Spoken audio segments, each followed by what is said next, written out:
The Fate of Izawa Shizue by Bisel13 starting the plan. I prepared everything I needed for my departure, but actually, I didn't have that many to carry anyway. I didn't even bring any food. And heck, I don't even think I would get a sleep for the next 3 days. I also changed my appearance. I cut my hair short and painted it black. I raised my height a bit, but still only about 165 centimeters. I also changed my tunic into a white one. Anyway, if you wonder why or where I would actually go, it has to be explained by what I've discussed with Constance, Bisel13, and Hinata earlier. A little flashback for now. When Constance ordered Captains Allen and Klon to be summoned, they had ample time to continue the discussion from the previous night. Last night, after they explained the history of the Castland Kingdom and the effort to recreate magic along with the consequences to Rimuru, they started to discuss the way to end this conflict. By the looks of it, there are 2 ways to end this conflict. 1. By defeating Prince Terrace by force, or 2. By complicated negotiations. Of course, by any means, the 3 of them wanted to end this conflict as peacefully as possible. That means the 3 of them had already been on the same page about the decision to choose the negotiation path. But then, the discussion was at a dead end after that decision. There are several concerns about this decision. The enemy side is already in favor of winning, which means they only have a little chance to demand some rights. This would cause a disastrous agreement where the opponent had the upper hand in almost every aspect. The uncertainty of the fate that awaits Constance and Count Billard. Although Constance is willing to be sacrificed, Count Billard is still hesitant to give his fate to Prince Terrace's decision. And if the enemy is stupid enough to put Constance's death as one of the terms they demand, the people behind him would not sit back down. It will be more bloody since they will not just fight for their beloved prince but for vengeance for Constance's death. The disappointment of Constance's followers. Many of them conscripted themselves and joined to take arms for Constance is mostly urging for battle and total defeat for the enemy. If Constance casts them aside and makes a peace agreement with who knows what would happen during the negotiation, these people who already take arms for him would feel they have not been appreciated.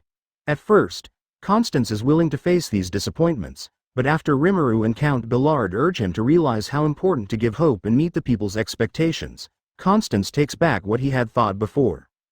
These concerns make them think without any solutions, albeit it is mostly because their fatigue has reached its limit except for Rimuru. But to say that the discussion didn't bring any solutions is not a right statement as well, because they had paved the first step to creating a way out of these concerns. And the best way to make this negotiation path succeed is to gain support from the neutral nobles. There are around 32 noble houses in the nation, and the neutral side has the largest size in this conflict. According to Count Billard, there is around 6 noble house that supports Prince Terrace. While Constance, there's only one, which is Count Billard from the House of Pexiv. That means, there are 25 noble houses that can be negotiated to join forces with Constance. But what can he offer to negotiate with those nobles?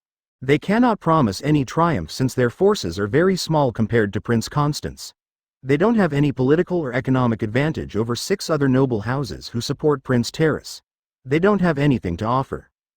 Offering Rimuru and Hinata's power is out of the question since they didn't want to escalate the conflict into a full war against other nations.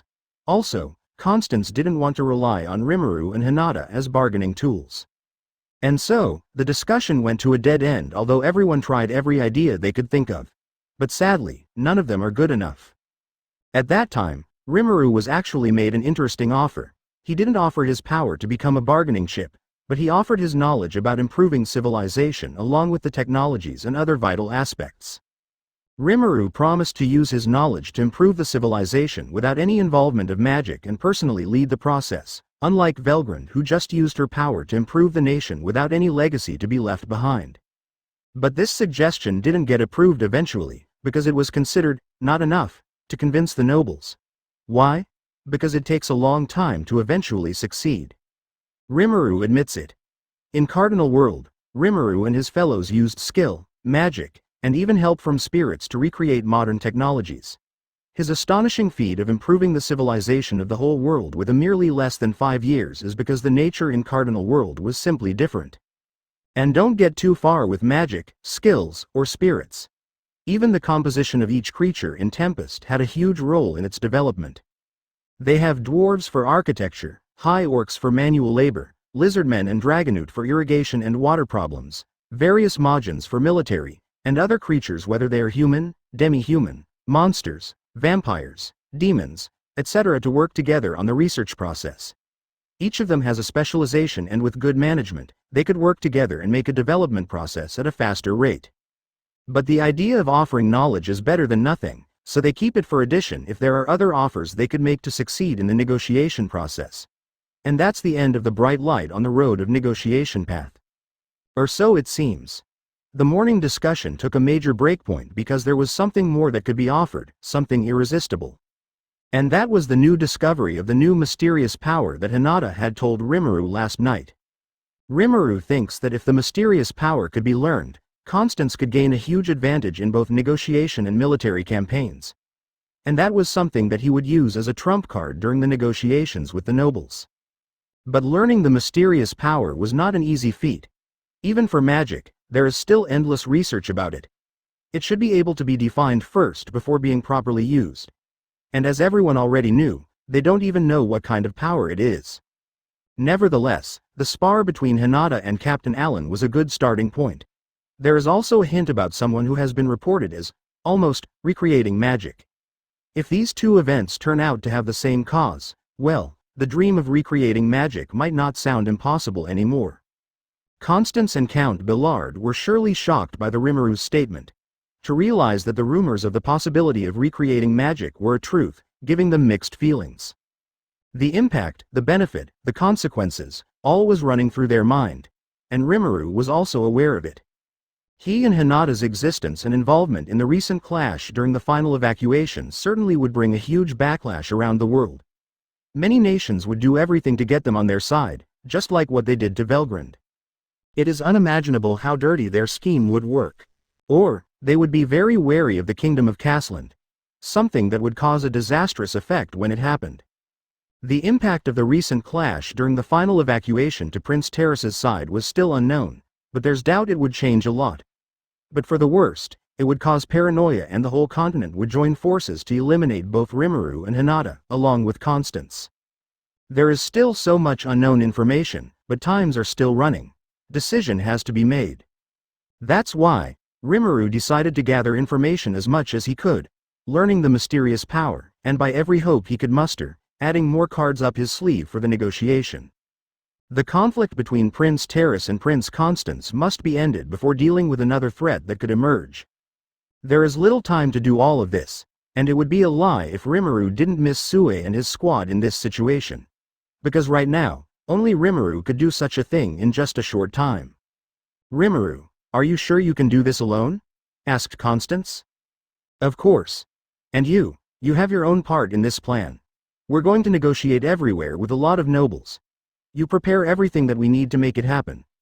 Write a letter of notification, prepare the escort, sort the list of nobles we can negotiate, and make sure everything is all right here. I'll find more bargain tools we could use, so our effort for negotiation wouldn't be for nothing. All right, I'm sure I can do those things in 3 days, but if you need more time. Okay, I'll see you again in 3 days. Wait a minute, Rimuru. You surely don't think you can do it in 3 days? I'll see what I can do. If I can't, I'll notify you, but I'm pretty much confident I could do it. Constance was unable to find any more words to say, while Count Billard just kept silent for the sake of his sanity. It's no use to ask to understand the scope of what Rimuru could do. But then, Hinata let out a statement. Then we have to prepare a military action. The negotiation process would surely take time. It would be reasonable for the enemy to engage us in our current position. We need to stall them. The rest of them are looking at each other, before Constance was the first to comment. Hinata is right, but our troops are so small. What can we do with a small force? We can engage enemy forces with little skirmishes, ambush, and harass their supply. It wouldn't be a decisive move, but it sure halts their advances, Hinata replied. Constance and Count Billard was pondering about this, but Rimuru soon decided it was a good idea. I think it's perfect. And also, this action could also gather information about our enemy's strength. Do you think it's possible to also run a scout mission, Hinata? Yes, it is. We can also spread some scout units around enemy territory. That sounds great. Then, I can focus on my search to gather everything I can about this mysterious power. Rimuru was happy to receive that statement. Hinata nodded, along with the rest. All right, let's discuss it with Captain Allen and Captain Klon then. Constance agrees. Your Highness, I think I could also give support to the plan. Although I don't have an army, I still have some armed garrison around the territory. I'll make sure the enemy won't reach Cardinalis, and I will do everything I can to fortify my territory. I will make sure everything is all right. So you can focus on preparation for meeting with the other nobles, Your Highness. Count Billard, not wanting his hand free, offered himself to take a part of the plan. Constance is delighted and smiles while nodding, and so, the plan was settled. If you wondered why I was confident when I said I would study this mysterious power and understand it, it was because of none other than the existence of my partner, Seal. I'm certain with the help of Seal, we can unravel this mysterious power. Thank you for the trust, Master, of course, Seal. Let's get it to work. First thing first, we should know where to go for our first step. I'd say, maybe observing the barrack to see the training might give a clue. What do you think, Seal? There would be no need for that, Master. I can see it from Hinata's vision if something is happening there. Ah, right, I forgot. Actually, before I left, I asked to establish a soul connection, an inferior type of soul corridor, with Hinata so I could share some of my magicules with her so she could activate her magic sense. Hinata's body wouldn't use that magicules for herself since she's immune to them, so the magicules I shared would leak on their own. But that's the purpose of it. With magicules leaked around her, she could improve her senses and make her activity easier. And with that, I could also access what she sees. Of course, she agreed as long as I didn't use it for fooling around. Rather, she shouldn't be worried about that because it was Seal who would manage it. I would only see what CLs deemed necessary. I trust you for that, partner. Leave it to me, Master. Thank you very much. Now, if the situation around the barracks could be observed via soul connection with Hinata, where should I go? Any ideas, Seal? I suggest we go to the former kingdom of Magna, Master. I guess I agree with that. It all started from there, right? Yes, Master, and I would suggest starting with the royal castle. Good idea. Sounds like a good plan. Ah, but right now the kingdom of Magna is no more, right? Who's reigning there? I forgot to ask Constance and Billard-san. We should head there and find out by ourselves, Master. All right, we should head there and do our mission. Let's fly. It's been a while since I had spread my wings. I've been traveling with teleportation for a long time. Although it's faster, flying is sure something else. Let's spread my wings and fly high. A pair of wings pop out on my back, with a dark purple with several thorns on the edge, with hard skin resembling a dragon. Well, I'm a true dragon now after all.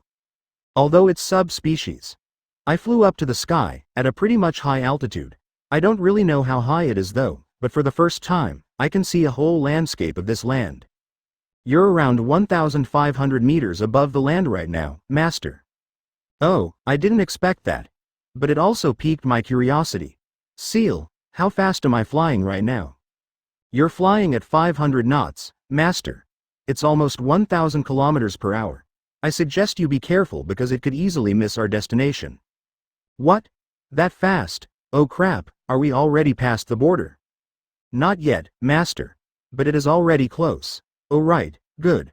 I was planning to descend to the nearest town at the border. And to save time, I think it would be better if I didn't enter some kind of highly defended city or a fort. I just gonna ask for some direction and gather information about the current ruler of the Kingdom of Magna. Heck, it might have already changed its name. All right, let's continue the flight.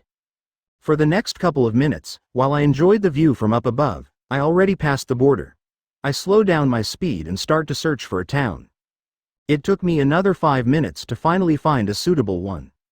The town didn't have tight security, and the walls weren't fortified enough. It doesn't look large, but not small either. Perhaps, it's sized the same as the early time of my nation before the Charybdis attack. The town itself was located in the meadow, so I had to land pretty far to not be seen by the townsfolk. After I descended from the sky, I walked my way to the town and it took me 15 minutes to finally reach the entering gate. The guards simply just look at me and let me pass through without any inspection. Perhaps, I don't look like a bad guy, tee-hee. I decided to walk to the nearby tavern. Why? Because it's simply the easiest place to gather any information. Oh, and by the way, I was given some money from Bisel13. I was given around 300 zalk. So I could spend the money on this kind of thing. And if I got some emergency, Seal over here could make something valuable to trade. Say, something like a diamond? It's too much, master. A simple gold would work as well. Oh yeah, right. I guess a diamond is too much, my bad. I entered a tavern named Manny's Drink. I guess the owner's name is Manny? I don't know. Let's find out. As I entered the tavern, it looked pretty much the same as the tavern I had visited several days ago with Hinata at Cardinalis. Only this time, I visited in the daytime. So there was no need for candles, they simply opened every window and the whole room was illuminated by the sunlight. I walked to the furthest table from the entrance and sat down at the table at the corner at the back of the tavern. It was the one with the lowest sunlight, but it wouldn't be a problem for me. After I sat down, a little girl wearing a black apron approached me. She looks so young, not even in her 15. Her skin was a bit muddy, but I could see that her original color was bright white. She has long black wavy hair, it's obvious she doesn't comb her hair. Her white tunic wasn't very clean either. But her smile and warm greetings make all of her appearance very charming. What can I bring to you, sir? An ale, please. 2 of them. She looked around, seeing the still less crowded tavern. Are you waiting for someone, sir? Hopefully. I just wished someone would come and talk. Oh, I understand. You just want to have someone accompanying you, right? I let out a smile at her and said, yup, I would love to have a talk right now. She smiled back and responded, if you don't mind, I can accompany you. I mean, with a little girl? I guess it's okay since she looks innocent, master. She won't be suspicious if you ask something sensitive. Well, but what I'm drinking right now is alcohol. She looks like still underage. I would doubt there is an age restriction for drinking in this world, master. Yeah, well, it's still not right for my conscience. But, what can I say to reject her? None. Don't be like that, Seal, it's worth to try, master. All right, if so, let's talk to this little girl and change the menu. Sure. But aren't you working right now? Don't worry, sir. There are fewer people at this time. But if you don't mind, can you also buy me some food? Of course. No problem, but I would change the order as well. Just 1 ale and 2 meals. How about that? Are you gonna have a meal as well, sir? Yup, I haven't eaten anything actually. Lied. I already had breakfast earlier with Constance and the rest. Okay. 2 meals and 1 ale, then. I'll wait. Do you want something else? She looks like a good girl. I was actually quite worried when she asked me to buy her food. She seems a bit malnourished. I bet she's hungry right now. She looked at me with a confused look, as if she was asking me, what are you talking about? So I repeat the question, with a better phrasing as well. Do you want to order something else too? I could pay it for you. Now, her eyes were glimmering with happiness. She smiled widely, and answered, tea then. Can I ask you to buy me apple juice? And a milk too? I nodded and smiled, then said, of course, if that's what you want. Thank you. My good sir. She immediately ran to the kitchen and gave my order to whoever worked in that kitchen. Seeing her happy like that, who wouldn't feel happy as well? I guess seeing a happy child is a blessing, no matter where we are. She didn't immediately come back. I guess she intended to bring my order as well. Welp, waiting for a couple of minutes surely caused no harm. After around 20 minutes, she came back with a hand being full carrying everything I ordered. I immediately stood up and helped her carry the food. We sat together, face to face. She looked a bit embarrassed since I helped her carry my order. Our table is full of food right now. I was served freshly baked bread, with a hot soup, and a mug of ale. And this little girl also served the same meal as me, but with milk and apple juice as an addition. All of this cost me 40 zalk, with the details as, milk cost 15 zalk, apple juice cost 10 zalk, 2 meals cost 10 zalk, and a mug of ale cost 5 zalk. Well, it's quite a lot, but it's worth it because I could see a child happily eating her food. For the next 10 minutes, we didn't talk to each other. She's too busy shoving the bread and soup to her mouth. I guess she's badly hungry. After the bread and soup had finished, she got a jolt and immediately looked at me with an apologetic face. I'm sorry, my good sir. I was supposed to accompany you, but I just ate my meal without paying any attention to you. I'm sorry. Oh, don't worry. I don't mind. In fact, I enjoy seeing you happily eating your meal. You really got hungry, do you? Her face and ears reddened. Why, yes. I haven't eaten anything since yesterday morning. There used to be some leftovers here every night. But last night, there was none. My, it's not good for a child to be left hungry. Do you want to order more food? No. This is already more than enough. I cannot thank you enough, my good sir. It's Johan. You can call me that, little girl. Well, I decided to use my fake name once again. I don't feel comfortable using my real name for someone I didn't get involved in the future anyway. Johan-san. Johan-san, thank you very much for your kindness. She smiled from ear to ear. You're welcome. By the way, what's your name? My name is Millie. Pleased to meet you, Johan-san. Pleasure. Then, can I call you Millie-chan? Oh, of course. She looks cute. Master, no seal, I'm not a lolicon. Millie-chan, do you work here? Yes, I am. I worked here every day. Wow, that's amazing. Where do you live?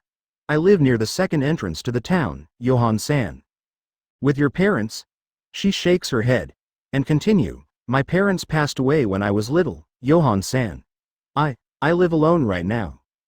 That surely made my heart sink instantly. And in that moment, I decided to give her something when I finished talking with her. I mean, come on, she looks malnourished, lives on her own, and has to work every day. How old are you, Millie-chan? I'm turning 12 this year. But, you see Johan-san, I'm rather short. So I was always mistaken as a kid.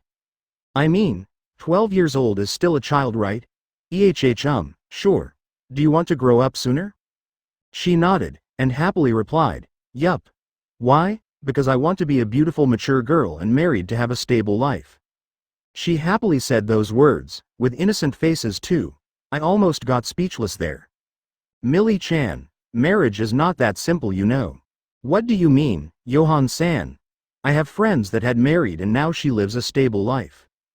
Well, it depends on who you choose to marry with, I think. Oh, don't worry about it. I would marry a knight, like my friend. At this point, I don't know what to say. Change the topic, master. You just asking her a personal question since the beginning. Right, seal. Thank you for reminding me. I hope things are going well for you. By the way, Millie-chan. Can I ask you some questions? Sure. Please don't mind asking anything, Johan-san. Thank you. First of all, this town, what's the name of it? Oh, I thought you already knew it, Johan-san. We are in a town named Kel. Is this your first time coming to this town? Yes, I am. I'm traveling around right now. I'm coming from Castland, by the way. Then, do you want to go sightseeing? I can guide you? I would love to, but I only stop here for a while. Sorry, but I really appreciate your offer, Millie-chan. That's too bad then. Where are you going? I want to go to the capital. I think it's gonna be a good place to visit. The capital? You mean, Saltina? So the capital's name is Saltina, huh? Guess I have to pretend I know that already. Yup. But I don't know the way. Do you know by any chance, Millie-chan? I don't really know, but I know people who come from Saltina who live here. Are there many people who live in Kel are actually from Saltina? She nodded, then continued.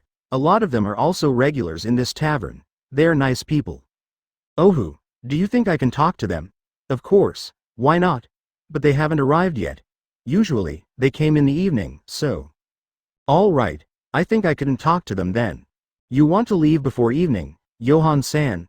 Yup, I want to continue my journey. I hope I can reach the next town before sunset. But, is there any other town nearby, Millie-chan? She put her hand on her chin, thinking hard. I never gone there, but northeast from here, there's a bigger town named Loxkana. I heard that town is a major trading hub. All right. Thank you, Millie-chan. Now I know where I have to go. You're welcome, Johan-san. Are you going now? Not yet. I have another question, but please keep it secret that I ever asked you this. Okay, Millie-chan? She suddenly looked a bit anxious but still nodded. I have never been entrusted to keep a secret before, but I'll do my best. I patted her head, trying to encourage her. What am I going to ask is going to raise suspicion in anyone who's aware of their standing. Then, I move closer to her, then whisper, where am I? What's the name of this nation? She looked at me with a confused look. She clearly thinks I'm strange for asking that, but I need to know as well. Perhaps after seeing my serious expression, she finally answered, Johan-san, right now you're in the kingdom of Silica. Silica, all right. Have you ever heard about the kingdom of Magna? Yes. But all I know is that Magna Kingdom is the former kingdom of Silica. I see. Are you sure you know nothing else about the kingdom of Magna? I know that the kingdom of Magna is the former kingdom of Herta and Lorana as well. So the kingdom of Magna has divided into 3 smaller kingdoms, eh? I also know that between the 3, Silica is the biggest. Do you know how big their territory is? She shakes her head. No, I only know Silica is the biggest, and the kingdom of Silica extends to the Western Sea. Do you perhaps have a map? Or do you know someone who has it? Now she showed me another confused look, but right now, it's not with a strange look at me, but a genuinely confused by the question. Map? What is that, Johan-san? Oh, so she doesn't know what the map is. All right, I guess this is the final line. Nothing. Thank you for accompanying me, Millie-chan, and promise me, you'll keep my question a secret. Don't tell anybody that I asked that question, okay? She nodded heavily, and said, yes, good girl. I smiled and then patted her head. She looked at my hand while I was patting her head. She looks really cute right now. Johan-san, are you going now? Yup. I want to go to Loxkana, and continue until the capital Saltina. Then, have a safe trip, Johan-san, and thank you for the treat. It's really one of my best days ever. No need to thank you, Millie-chan. Can I trust you for another secret? She nodded, and vigorously said, yes. Do you know what gold looks like? Yes. I ever saw it once in the jewelry store. Then, here. I give you something made of gold. I handed her a bracelet, one of Dord's creations. The gold is from the one we confiscated from Clayman's castle. Millie-chan looked at the bracelet I gave her, with wide eyes and a gasped mouth. Both of her hands are holding it with great care. Is this for me, Johan-san? Yup. Only if you could keep it secret that I was the one who gave it. I smiled cheekily. Sure. I would never tell anyone. Thank you so much, Johan-san. I'll keep it as my treasure. I was actually thinking you could sell it and use the money for you. I was completely honest with that. Because she looks like she needs money, and giving her a gold would be a quick way. I mean, if I suddenly gave her a pouch of money, she couldn't hide it anywhere. But if I gave her gold, she could hide it and sell it at a high price later. You know, I cannot let her carry a pouch of money like that. It could raise suspicion, or worse, robbery. She looked at me and smiled. A smile that added with a reddish cheek and closed eyes. Then, she responds, I don't want to. This is too precious. I want to keep it forever. Seeing that smile, I felt a bit guilty somehow. I guess I took a wrong turn on the way I helped her. It didn't cross my mind that a small accessory like this is too good to be sold. Living a life with luxury in Tempest had probably made me like this. I held her hand, trying to smile, and said, I'm glad you like it. However, if you need more money, please don't hesitate to sell it. Do you know why? She looked at me with dejected eyes, but she managed to ask, why, Johan-san? Because your life is more important. Staying alive, and living for the next day. A child like you still has a long way to go. In the future, who knows, you're going to be an important person. A very important person. I said it as gently as I could while patting her head. Important, more important than a wife of a knight? Absolutely. Who knows, you're gonna be a knight itself, right? Or maybe you'll be a successful merchant? Or probably you're gonna have your own tavern like this. The only answer to those questions is to stay alive and live healthy. She looks at her bracelet, playing a little with it. I'm sure not all of my words have gone through her, but there must be something that made her start to think more rationally. After a while, she looked at me again. This time, Her eyes showed more convinced looks. Johan-san, I still don't want to sell this precious treasure. But, if I have to sell it, it would be for a very good reason. I nodded and released the hand that I held before. In the first place, I wonder why I am concerned about her well-being. Not that I meant I don't have a heart, but many people faced a similar problem like Millie-chan. Or most probably, worst. I look at Millie-chan again. Her body is thin, her hair is untidy, her skin is sweaty, and her clothes, well, it looks like she hasn't changed it for a long time. Maybe this is a common sight in this world. What I define as poverty is simply just a normal life in this world. It doesn't feel right for me. I have the power to do the same as Velgren-san, but I know it won't end well. But doing nothing is felt like I abandoning my responsibility. Master, don't think too much about it. Once our conflict against Prince Terence is done, we could focus more on developing the civilization. You were right, Seal. Sorry. No problem, Master. Shall we go to Loxcana right now, Master? Yes, we shall go now. Sorry, once again, Seal. I don't know why my mind is wandering around. I almost lost focus on the original purpose. All right. I already promised myself to. I would develop this world once I finished helping Constance. Now, let's finish what I've started. Now Millie-chan, I guess it's time for me to go. It's almost afternoon. I hope I can have dinner at Loxcana tonight.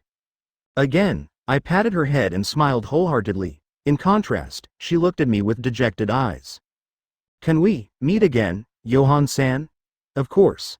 Once I finish my travel, I can see you again. Promise? I promise. She stood up from her seat and ran toward me, hugging me passionately. We didn't say anything. I returned hug toward her and she tightened her grip. After a while we hugged in silence. She suddenly commented, "You feel like my father, Johan-san." I didn't reply to that comment, and I think she didn't expect any response either. She released her hug after that, and I did the same. We look at each other, eye to eye. She didn't look like going to cry. Instead, she was smiling. I'll be waiting for you, Johan-san. See you again, Millie-chan. For the last time, I patted her head, and I went from the tavern and walked out from the town. I walked myself for a few more kilometers toward the tree line. I don't want anyone to see I can fly. After I reached the tree line, I looked around to check if anybody was present. I activated my universal sense, and didn't find anyone. I let my pair of wings pop out and ascended to the sky. I fly toward the northeast, heading to the town named Loxcana, and with my speed right now, I think I could arrive before afternoon. Even though I don't really know how far it is. By the way, if the kingdom of Magna has gone and been replaced by 3 smaller kingdoms, could it be the royal castle was gone as well? It's very possible, but we don't know for sure, Master. I hope we can gather more information in the next town, or eventually, in the capital. All right, we still have some time though. By the way, Seal, when I manage to reach the former royal castle, what should I look for? Anything suspicious, Master. I hope we can find some documents or hidden archives. There should be anything written about that mysterious man. Right, but could it be also saved somewhere else? It's possible, but the royal castle is the most possible option right now. If we don't find anything there, we could start searching in another possible place. Okay, that's the plan then. Perhaps when I reach Loxcana, I should ask someone who's more knowledgeable. Asking a little child again might not give fortuitous results. I have a suggestion, Master. What is it, Seal? Perhaps an information broker also exists in this world. We can try to search for them in the next town. Information broker. I don't mind with them, but we should pay them a great price, right? Correct. We could pay them with counterfeit or gold I made, Master. All right, I would pretend I didn't hear that C word, but using gold is acceptable. But if I'm not mistaken, I should have some gold, right? I mean, I knew I had an allowance, but I have several private money I could use freely, right? If what you meant is the money from the 3 drunk sages, then yes, you have plenty of gold, Master. Then use it. You don't have to make a new one. Just use what I already have. All right, Master. Okay, that's also settled then. Now, let's continue our flight to the town of Loxcana. I increase my speed a little, although I don't know how much is it. But I could see I was flying faster than before since the horizon was coming closer in just merely seconds. I looked down below and saw a savanna. There are fewer trees, and almost nobody lives there. I can see some animals from mammals and reptiles. There are also birds, and they look pretty much the same as the ones that exist on Earth. But after several dozen kilometers, the scenery changed. It became a field of wheat. Brownish yellow-colored wheat covered the whole land below me. Several houses also started to be visible. In the next few kilometers, it became more populous with more houses. I took a guess there was a village close by. And I was right. Following the road that was visible from up here, I could see several villages along with their people working and cultivating their wheat. The road itself becomes more crowded with various carts and horses. I flew following the road and slowed down my speed a little to make sure I didn't miss my destination. The road is getting more crowded and has a crossroad as well. And several hundred meters ahead, there's a big town. I guess that's Loxcana. All right, time to find a place to descend. I fly around the town looking for an empty place, somewhere I wouldn't be noticed by anyone. After several minutes of searching for the right place, I found a good place to descend. It's behind an empty barn in a nearby village. I didn't see anyone near the barn, so I chose to land there. I immediately walked away from the barn toward the town's gate after I landed safely. The security in this town is much tighter than Kel from what I saw. The town's wall is pretty well fortified. The guards were also inspecting everyone who entered the town. There's a queue to enter the town, and I have to obey it. I don't mind it though, but I'm nervous about the inspection. Seal, do you think it'll be all right? Looks like there won't be any problem, Master. There's no need for an ID card or something similar from what I've seen. You're right, I don't see anyone bring something peculiar anyway. Most of them are just carrying simple luggage, such as medium-sized backpacks with farming tools. Some were also queuing with their cart and horses. I can see some of them were merchants or farmers who brought wheat. Then, perhaps Master's lack of luggage would raise some suspicious questions. Ah darn it. You're right again, Seal. I didn't bring anything that made me look like a traveler. I only brought my sword and a small bag around my waist. Inside of it, there's only a pouch of money from Bisel13. Oh boy. What should I say, Seal? Oi, hey, you, move. You're blocking the line. I got yelled at by someone behind me. Whoops, sorry. I walked forward quickly and faced a guard. He looks pretty old since he has many wrinkles around his face. But somehow, his demeanor doesn't give any old man vibes. Who are you? I've never seen you before, he asked with a deep tone and intense looking. My name is Johan, I'm a traveler. I wish to come to this town for a while. Does my voice sound nervous?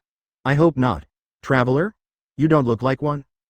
Crap, this guard is not an easy fellow. Why is that, sir? He inspected me, he moved around, looking at my sword and the little bag I carried. And finally looking at me again, in the eyes. Didn't have a horse, didn't have a luggage, and didn't dirty. What are you up to? Where you from? I came from, no, wait. I cannot say I was from Casland. Just like he said, I look too clean for a traveler. If I said I came from Casland, it would be way suspicious. Oh crap, what should I say? Are you from one of those villages? Suddenly, another guard showed up. He looks younger than this old man, but his demeanor is pretty much the same. He's still a strict man. I had no option, so I said, yes. I was kind of nervous since I didn't know what would happen if I answered it like that. Bastard, we got another one. The younger guard turns his head toward the older guard. These youngins are always a pain in the ass. Huh. What's going on? What do they mean? But I can't say that aloud. Instead, I was standing there like a kid who was caught red-handed after stealing some cookies. Even though I didn't steal anything. Those two guards are looking at me again, with a more intense gaze. Listen, kid, you can't fool us with traveler lies. You're obviously too young for that. And that little bag, I bet it's your parents' money that you stole to buy alcohol, right? And no. What makes you think I'm stealing money? Because, that's what has been going on since years ago. You teenage kids always sneak inside the town and get drunk with your parents' money. Sorry kid, I can't let you in. Whoa, no way, I was mistaken as a runaway kid to get drunk. No sir, I swear, I won't drunk.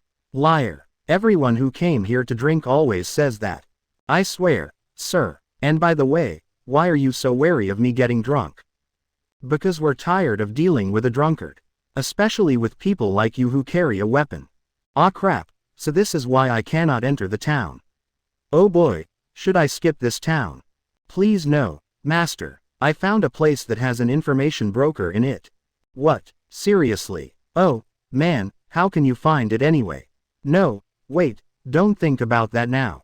Right now I should think about how to get into the town. You please, sir. Believe me, I won't get drunk. I promise. No luck, kid, go away. Better leave now before I put you in jail. Oh crap, it's getting scarier. Think, Rimuru, think. I looked at my sword. If I handed over my sword, would they allow me to get in? I mean, they also got wary of me because I carried a sword. They seem to have some trauma from dealing with a drunkard with weapons. It's worth a shot, I guess. How about I handed you my sword so if you found me got drunk, I have nothing to fight you? Both of the guards in front of me are looking at each other after I ask that question. But only a few seconds later, they looked at me again. If so, how about you also handed over your money? We promise we won't take it for our own. But that would also make sure you are unable to buy any drinks. Good, progress. But if so, I don't want to hand over my sword. I was carrying my dragon blade right now. I don't want it to be loose from my hand. Then, how about I handed over every money I carry right now but the sword is still with me? They looked at each other again. This time, it took them pretty long. I can hear some whispers between them. Something like, this never happened before, and, he doesn't look like lying. After several dozen seconds, they finally look at me again. This time, their face isn't as fierce as before. Kid, what actually you gonna do? The younger guard asked. Okay, chances, I'm going to meet someone I knew. Friend? More or less. Sir, is it someone you have to meet with a sword in hand? Crap, just when I thought I can slip this guard. No, actually no, but I would feel safer with a sword in my hand. You're not gonna kill anyone inside the town, right? This time, the older guard was the one who asked. No sir, I dare not to kill. They looked at each other again, and finally, they lowered their tone towards me. All right, leave all your money here.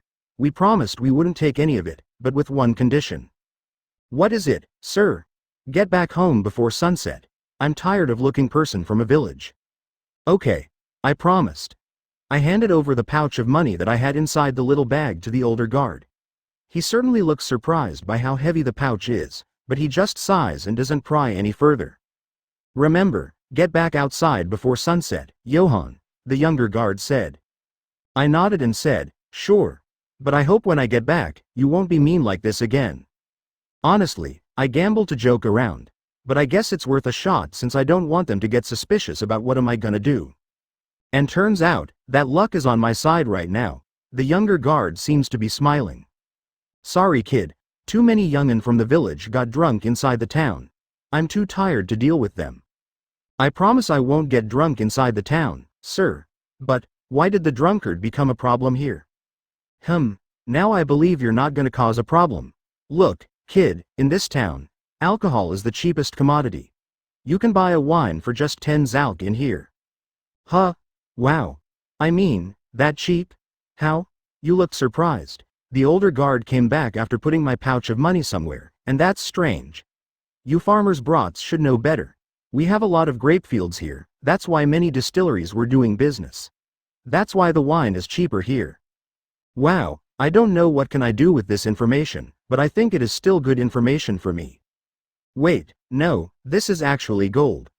If I can make some relation here, I can make a trade with Castland later. It could also be one of my cards to negotiate. All right. Now I'm more fired up. I see, so many people would come here and get drunk. Exactly, kid. The mayor has put up a rule of age restriction. But that doesn't reduce the drunkard significantly, the older guard said with a sigh. Okay, I understand. But once again, I promise I won't get drunk inside this town, sir. Yeah, we got your money confiscated anyway. Now go. Do whatever you need. We'll remember you, so we'll know if you don't come back before sunset. All right, sir. Although it was a bit awkward, I bid my farewell to them, and worst, turns out my inspection was drawing quite a lot of attention. Huh, there's no way out of this now. Seal, tell me where I could meet these information brokers.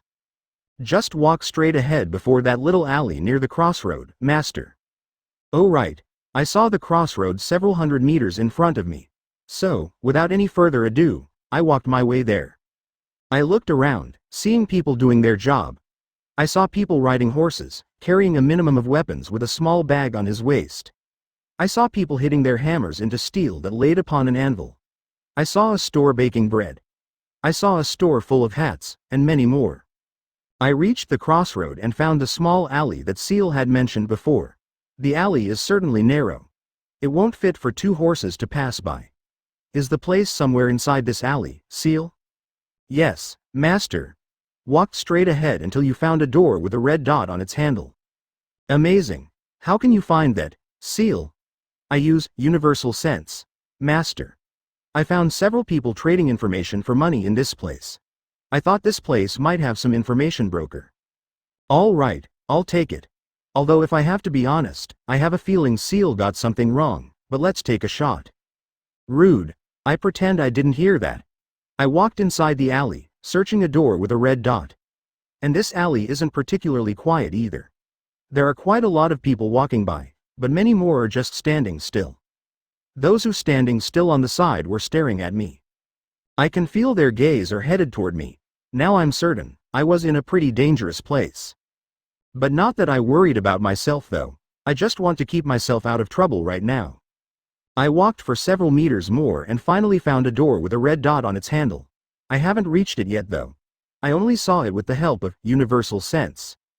There are, however, some issues. I saw around 5 muscular men with various weapons, standing in front of it. No mistake, they guarding it. Oh boy, am I going through the same problem as before at the entrance gate? How about bribing them, master? You know, I'm an honest person. I don't like things such as bribery. But, do you think I can get through this without any trouble by being an honest person? The chance is small, master. But if that's what you want, I would follow you. Right, you're my partner after all. But, in case I need to bribe or worse, a brawl, let's prepare it. Seal, please let out several gold bars I have. On it, master, I can feel my waist bag getting heavier. I took a peek inside it and saw 5 gold bars of mine. In case you wonder, these gold bars are 1 kilogram each. It's my personal wealth. I didn't use it before not because I'm stingy, but because I think it would be no fun to just use my personal gold reserve. Yosh, let's give it a try. I continued my walk toward that place. I tried to look tough and confident, and I didn't want to repeat the same mistake I did before. I wouldn't look confused and draw attention even if I got a trouble. This place doesn't look like a joke. After I reached the place, I stopped in front of the door. 2 men immediately approached me, while the other 3 are starting to look at me intently. This is not a place for you. Get lost, kid. One of them said that to me. I have a business to do here, I respond, firmly. They stopped for a while before one of the 3 men who just stayed before came right at me. What you got, kid? Gold. I mean, this place is for trading information, right? So I can buy some information here, right? I need some information from this place, I answered. I'm not gonna mention about gold for now. Some of them snickered, including the one who's asking me right now. This place doesn't give you any information for free, kid. If you don't have any money, get lost. I have money. I don't see one. I opened my waist bag. Immediately, I showed them what I got. And their faces are indescribable. They were stupefied for several seconds there. Their eyes were opened wide, with some having their jaws dropped. I closed my waist bag and put it back. I look in their eyes as if I'm saying, now let me in. They all looked at each other and nodded. All right, get in. I nodded and didn't say anything. I moved my feet forward towards the door. But suddenly, the door got slammed by one of them. I looked at the man who slammed the door, and I saw a disgusting smile on his face. Without any seconds for me to ask, he already said. Only if you share one of those bars. I sighed. Well, no surprise actually, but really, I wish it wouldn't have to be like this. Anyway, this is better than having a brawl. So I took one of my gold bars and gave it to him. I didn't say anything, but I didn't turn my eyes from him. He looked satisfied and let go of his hand from the door. Get in, he said. This time, I didn't give him a nod and just walked straight inside. While I'm walking, I can hear chuckles behind me. Those guards must be laughing happily after getting some gold. Well, I'm not in a loss anyway. I have many more. The place I entered was looking shabby, but well illuminated by candles. There's no window and no fireplace. But there's some bar desk, and some tables across the room. Each table has 2 chairs, all wooden ones. And on each table, sitting on one of the chairs, one person is waiting. In my sight, there are around 5 people who act as the information brokers. 2 of them are already occupied. And I could feel the rest who still had their tables empty was directed at me. I sighed internally. I look around, watching the rest 3 available information brokers. I mean, which one I should pick? Seal.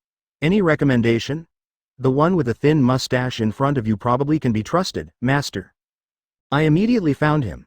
He's sitting right in front of me. I can't be sure how tall he is, but I'm sure he's only a bit taller than me. He wears a fancy tunic, with red colored along with black pants. Who? Why is that? Seal? He looks more honest than the rest. Okay. I'll trust your judgment, Seal. Let's give it a shot. I walked my way toward the men. He's looking at me with a curious look while sipping a glass of wine. I sat down on the chair in front of him. We immediately sat face to face. His eyes look sharp, a bit red-skinned, and his gaze is aimed at me. I know you, he immediately said something out of the blue. It would be a lie if I didn't surprise or get cold sweat from that sentence, but I tried to look calm and firm.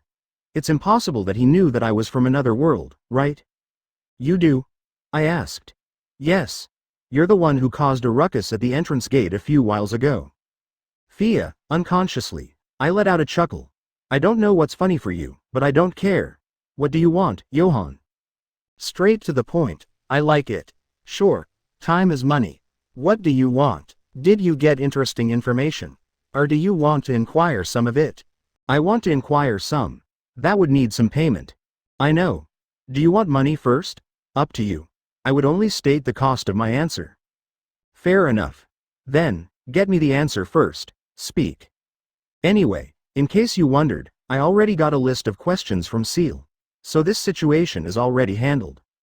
Where is the former royal castle of the Magna Kingdom? That would cost 20 zalk. Almost everyone knows it.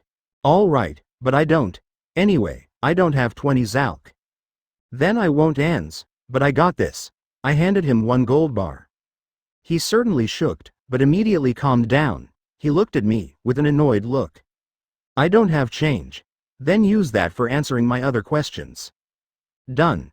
Actually, I want to know how much that gold bar is worth in zalk. Is it a good idea to ask that as well? It's worth to try, master. Got it. How much that gold bar's worth? He frowned, but immediately answered, 48.000 zalk. Whoa, it's overpriced.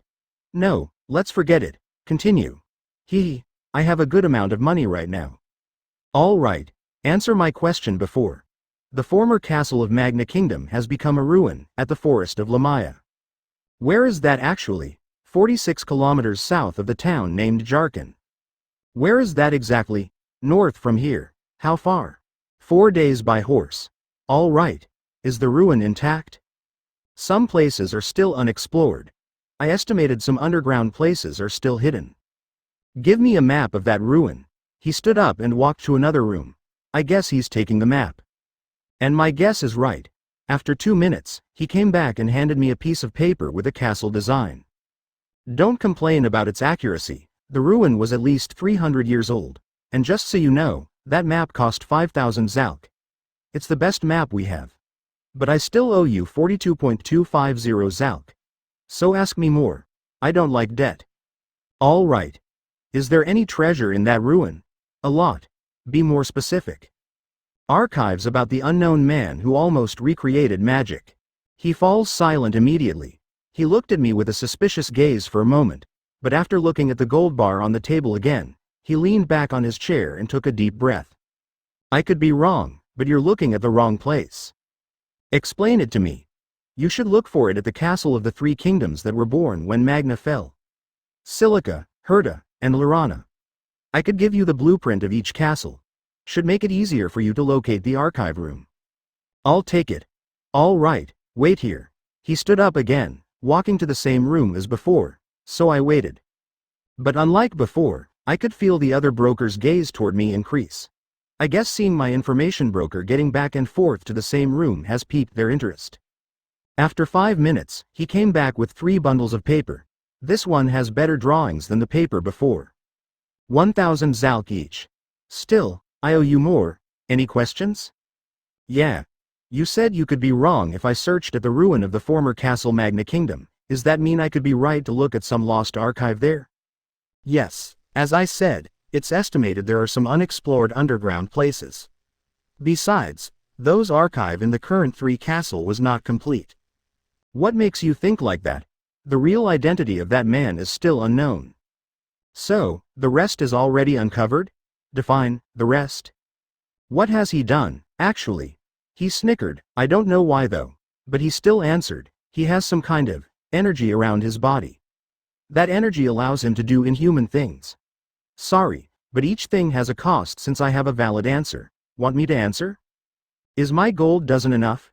If I tell you everything, your gold won't suffice. All right. How many gold bars do you need? 1. All right, here. I handed him another gold bar. He didn't look surprised this time, instead, he smiled. Good, wait here. He went to the same room again, and again. A gaze from another information broker. Guh. This time, however, he took a longer time. I don't know why, perhaps he's gonna hand me over hundreds of papers. Geez, I hope not. After 20 minutes, he came back with a dozen of papers. Oh boy, it looks like it's going to be quite messy. He handed me those papers, with a smile on his face. I gave you some bonus since I got a good mood right now. Those papers are taken from Herta's kingdom. It describes that unknown man's capability. Unfortunately, that's not the real one. It's a copy, and incomplete. Still, what's inside is valid. I looked at those papers. It was a document about reports from military officers who pursued him. It has various reports, including some deaths when the pursuit was held. But I guess these papers would be more effective to be analyzed by Seal. Certainly, Master, all right, please analyze it later, Seal. I still have some business with this man. What makes you think it's valid? It's the only well-written source, and the original one has a seal from Magna Kingdom. How do you know that? Again, he snickered. This time, his smile didn't vanish while looking at me. Because I was the one who copied it. Almost got busted by the guards. This is the best I could do. I see, this guy is a traitor. It got me interested, to be honest. But let's put it aside for now. How about the archive from the other 2 kingdoms? You have some. Sadly, no, I only have this one. How about your colleagues here? Any of them has it? I knew they don't. Nobody's more interested in this than me. How am I supposed to know you're being honest? Lying is not my type. Besides, he lifted the 2 gold bars on the table. Nobody's gonna lie to someone like you. All right. I believe you, for now. Good. I still owe you. Your 2 gold bar is a bit overpriced. So ask me. So 1 gold bar is insufficient, but 2 are overpriced, huh? Yep. He sipped a glass of wine after saying that. This is my last question. What else do you know about this unknown man who almost recreates magic? He smiled, pouring a wine into 2 glasses, one for him, one for me. Here, he handed me one. On the house. I drank it slowly. And it's delicious, more than the wine I bought at Cardinalis. And it gives me some more ideas to ask, but I won't ask it before he answers my previous question. Sadly, Johann, that's all I know, and I hate it since that means I still owe you a lot. Really? Really? Aside from these reports, you don't have anything else? No, how about another archive from the rest 2 kingdoms? Not in our hands. But you know they exist. Yes, because after the kingdom of Magna fell, 3 noble houses, House of Silica, House of Herta, and House of Lorana got independence and took every archive they could gather from the former royal house. I don't know how much they got, but it's certain they have a piece of information about it. How can you be so certain? I ever worked in the royal castle of Herta Kingdom. I overheard some discussion about the remaining archive. I heard some, various content about it. Not in details, but quite give a general depiction. All right. What do you hear? Aside from the real identity, I heard the truth about his fate. Something like where he escaped, who caused the mass killing, who's helping him, where he is hiding during the pursuit, and this, he pointed to the paper in my hand, is the paper about his capabilities. The rest, I don't have it. Okay, I guess that's enough. Really? Nothing else to ask? Actually, there's some. Speak. It's about the idea of trading some cheap but high-quality wine with Castland. I mean, I don't know much about this town's distillery business. If possible, I want to make a trade with them to add my cards to the negotiation later with Constance. Say, has this town had a trade deal with other places about their wines? Not much. Why? The mayor is stingy. Tell me more. Not much I can tell. The mayor, Rodan Sama, is obsessed with specialty. He thought that this wine was the town's specialty. He didn't want to share any. He wants to make this town always appear on the map. By making cheap delicious wines. No matter how much the offer, not even 100 gold bars would make him stutter if you talked about wine trading. I see. So he just wanted his town to be renowned? Yes. By the way, since I am new in this world, I have to know how much worth this town is. Is the mayor also a big shot though? Well, better ask him now. How famous this town is. Famous throughout the Silica Kingdom. Some other nations also recognize this town. Who is this Rodan? He's Duke Carnival's youngest brother. Rodan Sama didn't have a good line to inherit the title, but he got the privilege of becoming this town's mayor. Is this Duke a big shot? His authority was second only to His Majesty. Say, if I can get close to Rodan Sama, can I also get close to the Duke? Small chance. Rodan Sama and the Duke were not close. All right. So what kind of person Rodan Sama is? Stingy, cunning, yet simple. Strangely, he wasn't too fond of money, but he hates if someone puts dirt on his name. But if I got into his good side, what's the benefit? You can have many gold bars in your hand. This town's money circulation was no joke. Anything else? Depend on how good you are with him. All right, I'm gonna be cut to the chase. I want to make a deal on wine trading with him. Is that putting me on his good side? Probably. And that's not the problem. Your problem is on how you can cut a deal with him. Let's say, I have a good offer for him. He looked at me with a curious look. Perhaps he's somewhat feeling that this conversation is intriguing. To be honest, if I didn't have any debt to you, I would buy your idea, but I gotta let it go for now. All right, say you have something good to offer. And you make a deal with him. It's surely profitable. Explain it to me. The wine from this town is famous enough as the most delicious. And although Rodan Sama was just a mere town mayor, he's a pretty famous figure. You can say, you gain prestige if you can make him your friend. Prestige? Yeah, at least you'll be known by various nobles from Silica Kingdom. Good. Can I meet him? He looked at me with a confused look. He sipped his wine and said, with some connections, yes. Can you? No, but I know who can. Take me to him. He frowned, but didn't say anything. After several seconds, he responded, you gotta need another gold bar. How much? Don't ask me, so, it's not for you. No, and I'll take you to him. When? You decide. Now. All right. He stood up, taking another sip of wine. I'm telling you, I still owe you. Gonna do something about that? It's all right. You can have it. Really? I still owe you more than 30,000 zalk. Just take it.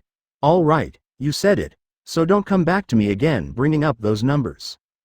Deal. Deal. Follow me. He walked away to the exit. I followed him behind. I'm excited. Why? Because I have a good idea to seal the deal with the mayor. I think I found a light at the end of the tunnel when he said that the mayor just wanted to make sure his town's existence would always be renowned. I know the way to achieve it while opening the wine trade with Constance in the future. Wanna know how it is? Easy. I'll share my knowledge about brandy. Seal. Prepare the process of making brandy on paper, stat. Right away, master. Thank you. Now if the mayor, Rodan Sama, could agree with this new beverage, I'm sure the wine trading is as good as open to me. We came out to the same alley as before, and I noticed that the sky was still pretty bright. I got relieved since it's still not a sunset yet. He walked to the main road, sometimes looking behind to check if I still following him. We walked for several hundred meters before we stopped in the luxurious manor. It has 4 floors and a huge entrance gate at the front. He talks to some guards and after a few seconds, the gate is opened. Is this the mayor's house? I asked.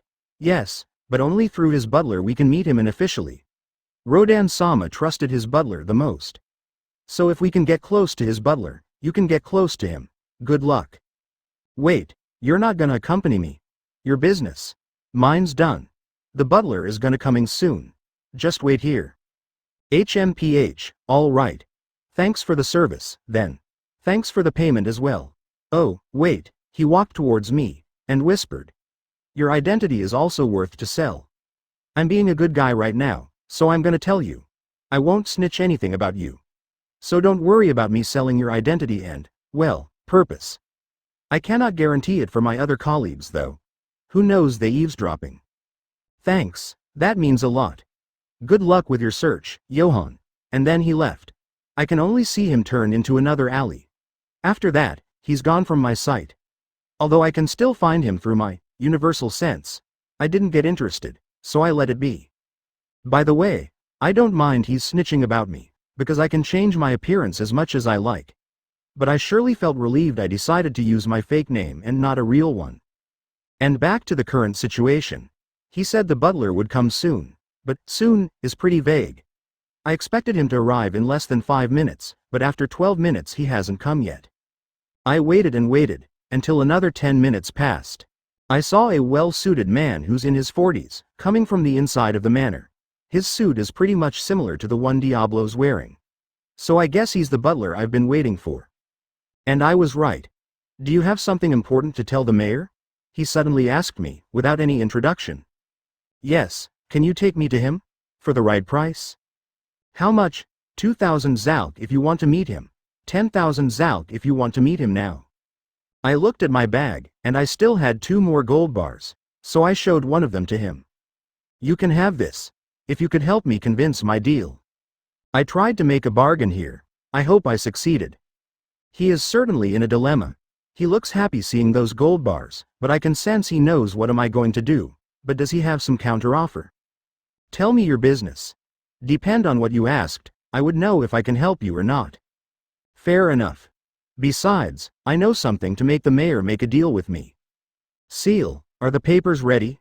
Already inside your bag, master. I checked and it's true. A list of processes, including the tools on how to make the brandy. The ingredients, tools' blueprint, and even how to consume them were already written there. Good job, Seal. Thank you, master. I know how to make a better liquor than a wine. I don't know what my face looks like, but I guess it shows a smug face. That's impossible. Then check this first. I handed him a bundle of paper that Seal just made. And by the way, the paper from that information broker was already stored somehow inside my imaginary space. I guess it's Ciel's doing too.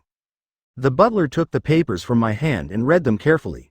He examines each paper one by one, flips it inside out, and even sometimes rotates it up and down. I don't know why he does that though. I thought it was going to take more time since there were a dozen papers there, and he examined them in good detail. But turns out, after several minutes, he looked at me and said, "This is promising." Yosh. Then take me to him now. Can you do that? Rodan-sama is having lunch right now. Would you mind if wait for several minutes? As long as I didn't have to wait here. I mean, right now I was standing at the front gate. I look like a troubled kid and I'm afraid I would catch a lot of attention. Those information brokers are pretty scary when I remember how fast they could gather it. All right, I'll take you to the guest room. May I, please? He raises his right palm while looking at the gold bar in my hand. Ah, he wants the payment first. Without any words from me, I handed over the gold bar. Then, I was escorted to enter the mansion, guided by this butler. You're not gonna introduce yourself? I asked when we started to walk. My name is Hitch. What about you? Johan, that's my name. Any affiliation? That's secret, but I needed to help you right now. Why? Rodan-sama would want to know who's he dealing with. Then, let's just say I'm independent. Independent? You come out of nowhere with a gold bar and a process of making new liquor. You need a better background if you want to lie. How about it, Seal? Should I just say that I'm on Constance's side? We don't know where Silica Kingdom's stance is in this conflict, Master. Better to hide it still. All right. We better put a new alibi for this. How about if I introduce myself as a fellow merchant? Merchant who has a connection with nobles might be work, Master. Right, let's give it a shot. Well, just tell him I'm a merchant who likes to experiment with things. I made this liquor but I'm not sure how to sell it. So I better make a deal with Rodian-sama. Understood. That would do. You won't ask me where I got the gold bar? Rodan-sama never knew I received gifts. All he knew was I found a promising person to work with. Sigh, I knew in every world has a scumbag, but I still can't get used to it. Maybe I was lucky to have subordinates who never did something like this on my back. It makes me miss my subordinates somehow. Even right now, I was slightly thinking that Sue and his team might be doing a better job of gathering information if they were here right now. I didn't say anything for the rest of the time. I waited inside the guest room. The room is spacious with many decorations made from glass. There's a painting of a young man drinking a bottle of wine with every joy he can show. I sit on one of the two sofas in this room. In front of me, there is a long table made of wood with various bottles of wine on it. This place is weird. No, this town is weird. Well, no time to think about that. Let's think about how to talk with the mayor. I have a general plan for it, but I'm kinda afraid it won't work as I planned. Don't worry, Master. The brandy would work without a problem. I hope so. But I need something more than just trade. I mean, if I could cut a deal with the mayor, I would be renowned by the nobles in this kingdom. It surely brings more chances for demand. Can I use that somehow? Depend on what stance they take in this conflict, Master. We don't know about it yet, but if we got the name here, it could be a good start for the next level of negotiation. Right, I still haven't figured out if this kingdom is on Prince Terrace's side or not. Perhaps, my goal right now should just focus on making a trade about his wines and making a name for myself. I shouldn't ask for more right now. Johan Dono, I presume. Suddenly a voice came out from my back. I saw a man in his early 40s, with thin brown hair, a slim body, and a suspicious smile on his face. I see, he must be already been informed about my brandy. From his smile alone, I can feel that he wants to take every advantage of himself. This should be a little fun. Yes, I am, Rodan-sama. I know every person that Hitch brought would always be interesting. He paused for a while and took a seat on the sofa in front of me, but this is the most interesting so far. Tell me, what do you want? Again, cut to the chase. Very wise, as I remember I don't have much time either. I want to make a trade deal. With my wines? Yes. I want access and a fresh product from the distillery itself. What's in it for me? You have your own brandy distillery. You could make it on your own. Then I would outperform your own fame. Isn't that more beneficial for you? Not if that means I'm making you my enemy. He leaned his back on the sofa. He got silent for a while, pondering things. You know, what he said was actually true. I could make my own brandy along with the industry to support it, even with the weakened state at Constance's side. But do you remember the last time I make fine products that unintentionally pissed off some nation that leads to a massacre of my own people? I won't do that again.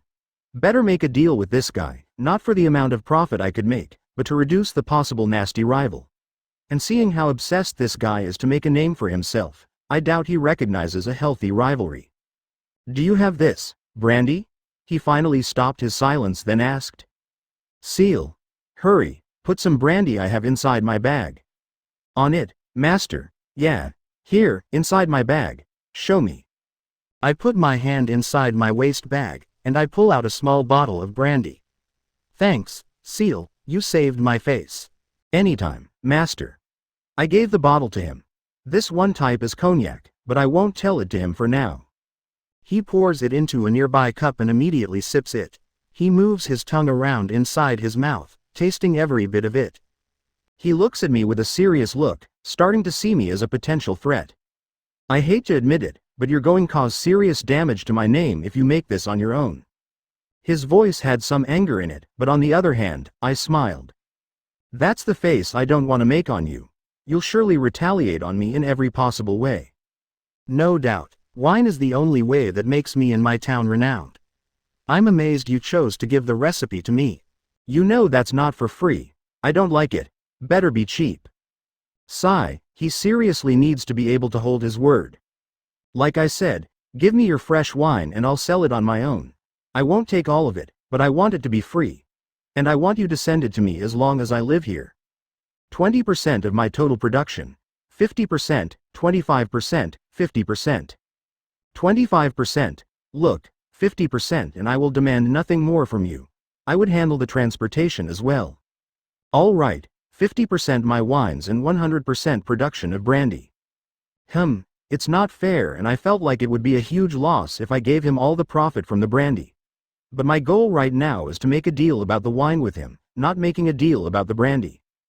Continuing the negotiation would make his mood sour. Master, I suggest we back off for now and start a trade war later. You're right. I only lost my cognac anyway. I can still make many other kinds of drinks and products to offer at the negotiation. All right, I'll back off for now. Done. 50% of all your wine production will be sent to me from now on.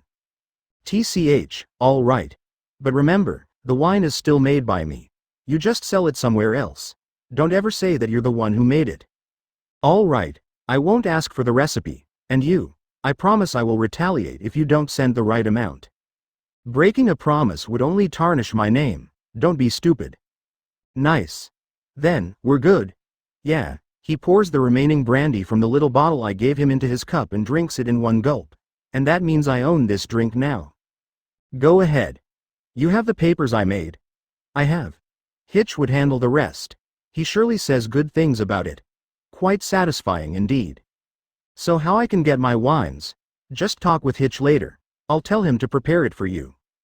All right, and just to remind you, every profit I made from those wines would fall into my pocket. No share with you.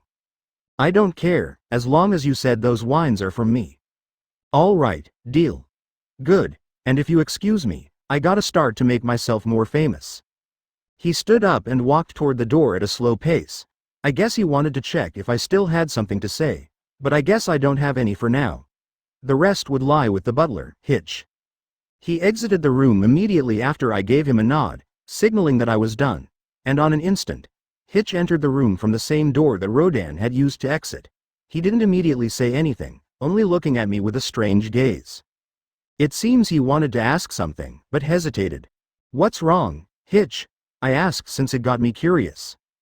You just gave all your chance on making a profit from the brandy you made. Why, if I may ask? Ah, he got curious about that. But I can't tell you the reason for now. Better make it a secret.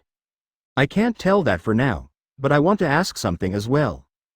Go ahead, Johann Dono. This deal, would it be publicized? Certainly. Your name would be renowned by many nobles in this kingdom, especially Duke Cannaville. Good. Thank you. By the way, what should I do now? I will arrange the wine production right now. I will divide it between the one we would sell in this town and the one we would send to you. My apologies, but it will take time. How long? 2 days, minimal. What a coincidence. I mean, 2 days, I should be heading back at that time. So I should visit this place once again on my way back? I'll come back here in 2 days, at the same time as today. Understood, Johann Dono. I'll do my best to prepare it, but according to the deal, you'll handle the transportation as well? Yup, no problem. All right. The deal would be valid for, how long, Johann Dono? Until I said it's done. Understood. Please come back again in 2 days. Will do. Now if you excuse me, I have to get out of this town before sunset. Follow me, I'll escort you to the exit. He immediately walked to the entrance, while I tagged along behind him. When I reached the front yard, we bid goodbye and I walked my way to the town's entrance. For some reason, my mind got a bit blank after leaving that manor. I didn't feel tired at all, I just felt like, everything is unreal. I mean, I just got out from Constance's place this morning, right? And somehow, not even at the end of the day, I have faced many things. This morning I just got a happy yet sad emotion seeing meeting Millie-chan. This afternoon I got myself arguing on misunderstanding with the town's guard, and continued with the cold, static, and suspicious talk with the man I don't know. And now, I just finished talking with someone with a megalomaniac and somehow managed to secure a deal with him. Man, just how far I could go. But you know, this is also strangely fun. It gives me the impression that adventure was not always a journey wandering around the world slaying enemy. But meeting people halfway is the real meaning of adventure. Today, I met with various people, and not all was good person. But that's the thing, right? Hey, kid. Good to see ya. You fulfilled your promise. I heard a shout from the front of me. Turns out, I was already near the gate. And the one who shouted at me was the younger guard from before. I increase my walking speed and greet the guard. I don't see the older one, but this guard looks pretty delighted to see me. Here, your money. He handed me over my pouch from Bisel13. When I checked inside, the whole money was still intact. Seems like this guard also fulfills his promise. Thank you, sir. My day in this town has been amazing. He smiled, then replied, good to hear. Next time you come, you can keep your money. You can buy those wines. Ha ha ha. I hope he knew what I just did. I giggled after hearing that line. Of course, I would take some wines next time. To be continued.